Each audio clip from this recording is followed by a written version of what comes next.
తారక్ అన్న తీసిన మూవీస్ లో సగం మూవీస్ మాత్రమే తీసిన రామ్ చరణ్ గారి total movies box office collection Tarak అన్న total movie box office collection కి సమానం అవ్వడం ఏంటి బాబాయ్? మ్యాటర్ ఏంటంటే రామ్ చరణ్ గారు తన కెరియర్ లో 16 సినిమాలు తీశాడు.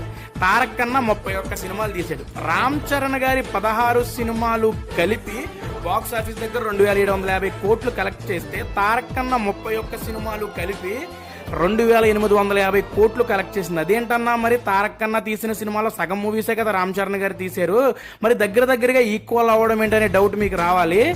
రామ్ చరణ్ గారు 16 సినిమాల్లో 4 సినిమాలు మాత్రమే ఫ్లాప్ అయినాయి. తారక్ కన్నా 31 సినిమాలో 18 సినిమాలు ఫ్లాప్ అయింది. మిగిలిన సినిమాల్లో కొన్ని సినిమాలు బ్రేక్ ఈవెన్ కూడా అవ్వలేదు. కాబట్టి రామ్ చరణ్ గారు 16 సినిమాలు కలిపిన బాక్స్ ఆఫీస్ కలెక్షన్ తారక్ కన్నా బాక్స్ ఆఫీస్ కలెక్షన్ కి సమానమైందనమాట. ఇక రామ్ చరణ్ గారి గురించి ప్రత్యేకంగా చెప్పేది ఏముంది? ఆయన మూవీ హిట్ టాక్ పడితే బాక్స్ ఆఫీస్ దగ్గర జరిగే విధ్వంసము ఊచకోత అంతా ఇంత కాదు.